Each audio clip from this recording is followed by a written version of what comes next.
Hello everyone, কেমন আছো সবাই? আশা করছি সবাই ভালো আছো। আমিও ভালো আছি। তো চলে আসলাম আবারও নতুন একটা মিনি ব্লগের সাথে। আশা করছি আজকের ব্লগটা তোমাদের খুবই ভালো লাগবে। যদি ভালো লেগে থাকে অবশ্যই কিন্তু লাইক, কমেন্ট, শেয়ার আর পেজটা ফলো করতে ভুলো না। আর যারা ইউটিউবে দেখছো চ্যানেলটা প্লিজ সাবস্ক্রাইব করে দিও। জীবনে সাকসেস পেতে গেলে ধৈর্য কিন্তু থাকতেই হবে। দেখো না, আমি এমন এক সংসারে গিয়েছিলাম যে সংসারে আমার জন্য কোনো কিছুই ছিল না। একটা মেয়ের স্বপ্ন থাকে যে সে সংসার করবে, কিন্তু সে সংসারে কিন্তু সব কিছু রেডি থাকে।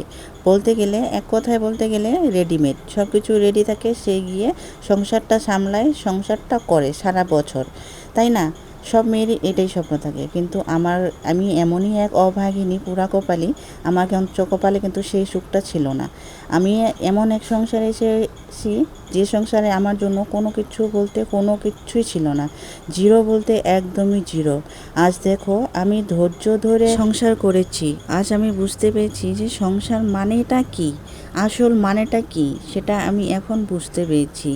তো আমি এখন আমার কাছে যত কিছু এখন হচ্ছে, যত কিছু করছি, আমি সবগুলো আমার নিজের হাতে গড়ে তোলানো। এখন যদি অন্য কেউ আসে আমার সংসারটাকে নষ্ট করার চেষ্টা করে, এটাতে আমার খুবই আঘাত লাগবে। সেটা আমি এখন সহ্য করতে পারবো না। আগে যদি এমন হতো তখন আমার গায়ে লাগতো না, কারণ এখন আমি সব কিছু আমার নিজের হাতে আমি গড়ে তুলেছি এই সংসারটাকে। এখন যদি অন্য কেউ যদি আমার এই সংসারটাকে নষ্ট করাতে চেষ্টা করে, আমি কখনোই সহ্য করব না। যেহেতু মেয়ের এক্সাম শেষ, সারাদিন অত্যাচার, সারাদিন জ্বালাতন করতে থাকে, তো সারাদিন মোবাইল দেখে থাকে। এই জন্য ডিসাইড করা হলো যে মেয়েকে একটা টিভি নিয়ে আসিয়ে দেওয়ানো হবে।